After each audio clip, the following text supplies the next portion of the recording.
Now, today we're going to be talking about a life that is shaped by faith when things fall apart. Now, say, I've been to faith conferences where nothing is supposed to fall apart, right? Okay, so if you have enough faith, it's not going to fall apart. I don't know about that. The study this week has been in the book of Jeremiah. And I think Jeremiah could probably be a gold star faith guy. I mean, if he's going to do a seminar on faith, I think it would probably be something that you want to pay and go to. And yet, his world was falling apart. I want to think a little bit about this. Again, my monitor's not working now, and now I've got to look over my shoulder all the time, so you just bear with me. That I'm counting the clicks, but I can't see out of my, as I'm trying to click and it's not clicking. And as the media people are furiously, there it is, the life of Jeremiah. Thanks, everybody. Bear with us. We'll probably take it apart again this week, and we'll put it back together again. So, a whole new series of adding. Let's read a passage of Scripture. Jeremiah chapter 32 and verse 7. A very simple passage that summarizes something that we want to share today. First of all, he says, "O sovereign Lord, you made the heavens and earth by your strong hand and powerful arm. Nothing is too hard for you." I want to read that last sentence again, starting with that. Ready? Nothing is too hard for you.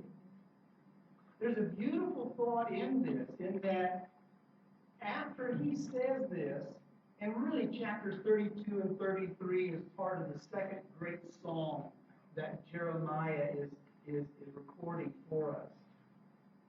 In chapter 33, the Lord speaks back to him and then uses Jeremiah's own words to talk back to Jeremiah in the form of a question.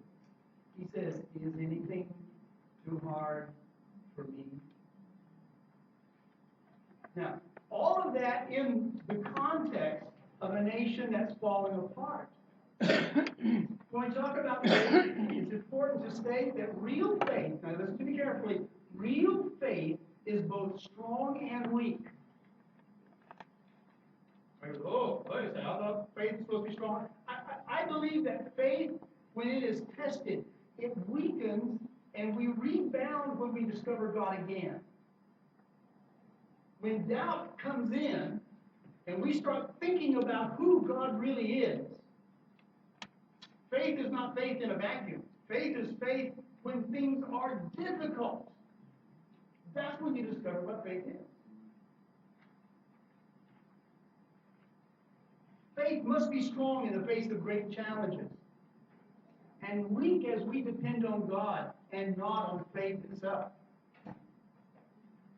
You see, help is not faith itself, but Jesus in whom we have this trust. Now, let me give a brief background of Jeremiah. He's an amazing man. He was a priest.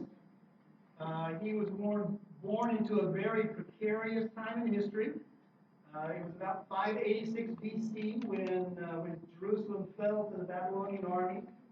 So we're talking 2,500 plus years ago. So this happened a very long time ago. Yes.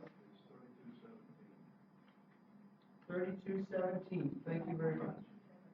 Somebody get a magic marker and put up there a white one maybe. One on there. Thank you. A very precarious time in history. He was sometimes reluctant in his role as a prophet. His message was negative and positive, but it seemed negative to the people of the time. When he penned his message, it was heavily weighted against the leadership of Israel, and so it was not a popular message at all. It was very difficult to take in. So much so that, King Zedekiah, the guy who was in charge at the time, He threw him in prison any number of times, and his cohorts, the people working with him, would throw him in a dungeon every now and then. His life was difficult. I love hearing people teach on faith, but so often you hear people teach on faith in a way, and you walk away thinking, if I have enough faith, nothing bad's ever going to happen to me. I'm not sure that that's reality. What do we do with our faith when things fall apart? And I just believe that the book of Jeremiah, I encourage you to read it this week. It's just X number of pages long, and you can do this. It's not difficult reading. And read what this man wrote. So let's summarize his predicament just a little bit. First of all, the nation was crumbling. It was culturally, politically, and economically crumbling. You think about our world today. Think about it, friends. Think of the incredible mess that's going on in Egypt right now. Who can fix this? Think of the issues, the tussle that's going on between this nation and that nation. I don't need to mention them. You know them. Read the newspapers and see what's going on. You think this law is passed, and now that is this, and this is that, and right is wrong, and good is bad, and bad is good, and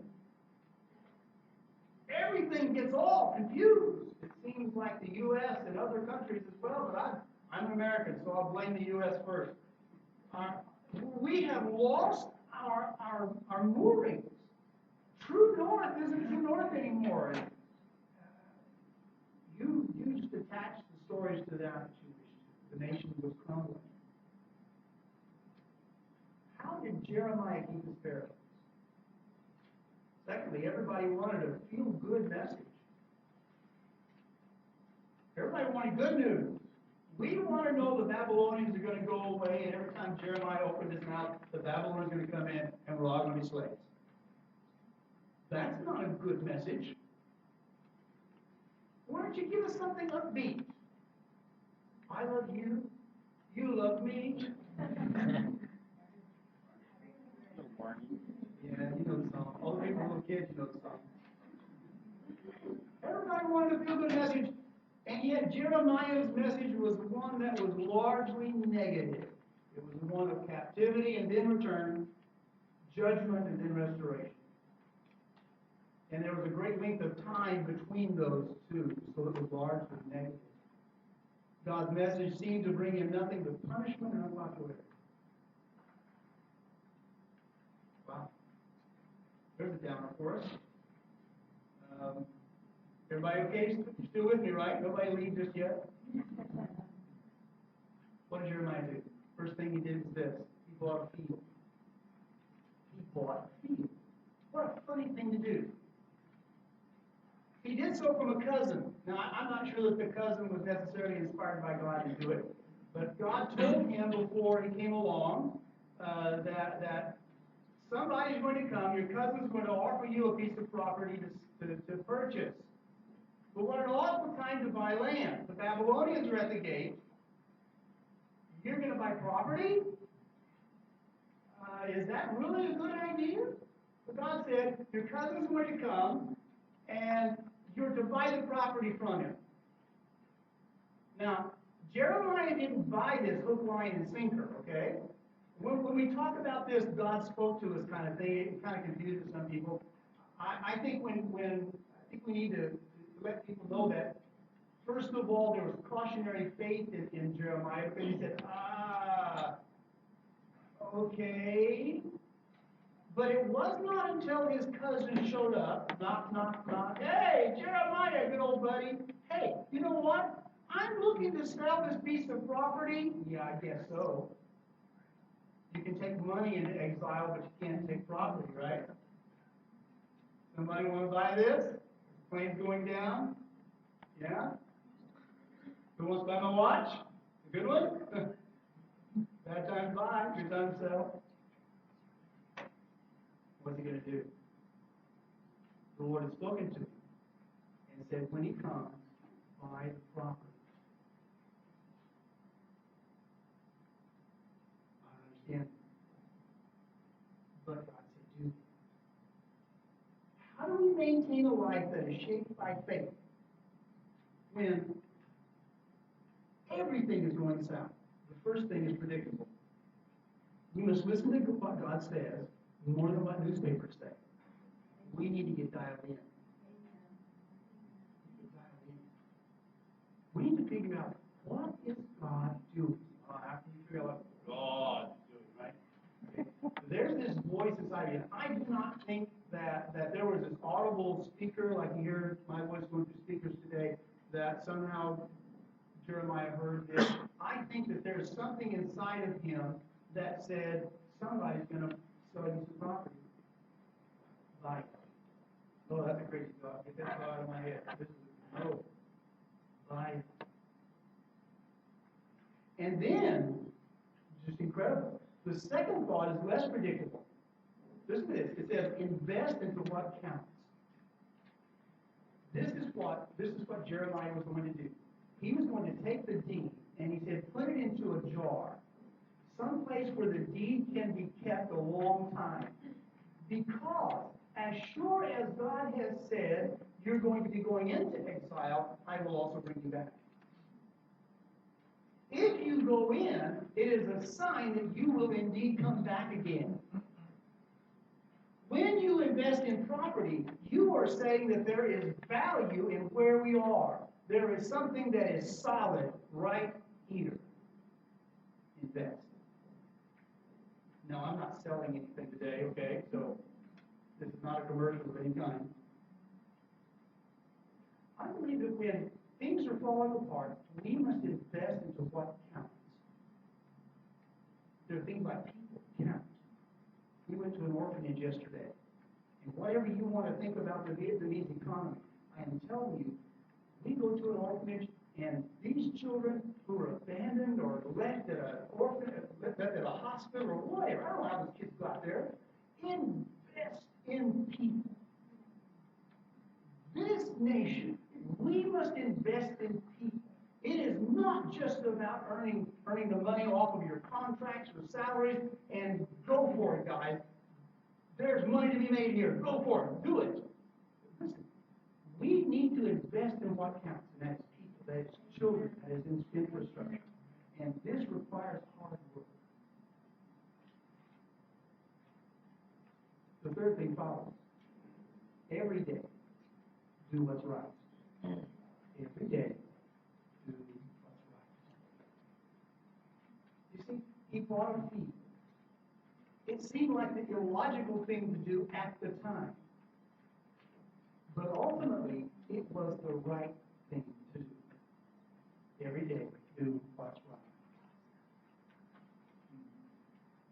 This is what I call now faith. Now faith. Right now, what do we do?